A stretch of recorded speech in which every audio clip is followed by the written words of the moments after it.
Hey everyone, this is Dan again from AWarehouseFull. I'm back because I want to talk a little bit about Plasti dip and some new additions to the dip world.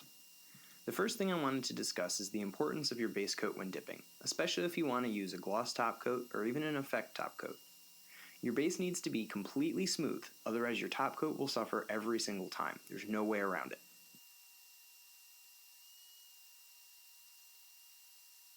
Let's slow down the video for a little bit. The reason I'm passing so slowly here is that for a smooth coating, it's incredibly important to maintain a fully wet surface so the dip can self-level. Now, as you might have seen, you may not get complete coverage in a single layer, but that's okay, as long as the surface is completely wet. For a test hood, I used dip concentrate that I thinned myself to about a 60-40 ratio, maybe a little bit thinner than that. I also used our Midnight Silver spectral pigment at our recommended loading of 5 grams to a gallon of thinned dip. The technique for spraying that I used is very similar to what you've seen online. I used a 50% overlap, but as I mentioned earlier, my passes were very slow. I also used a gloss coating. Not the average glossifier though. For this video, we wanted to demonstrate the new next generation high gloss from Plasti dip. Let's slow the video down again. For this portion of the coating, I switched my technique up a bit. Instead of the very slow passes, I went very quickly. I also did several of these quick passes because it made laying the coating down a bit easier. As I'm sure many of you have experienced, the gloss coatings tend to run pretty easily if you're not careful.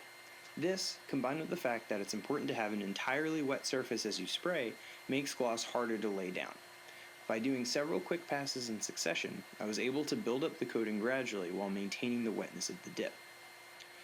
Now, there seems to be a lot of resistance in the dip world when it comes to using thinned concentrate instead of sprayable. I think mostly this is because that many people believe it's not peelable, but this is not true. If anyone tells you it's not peelable, they're lying. It peels a little bit differently, but it's still peelable. Something else that should be added is that the next generation high gloss is actually a bit harder than standard Plasti dip.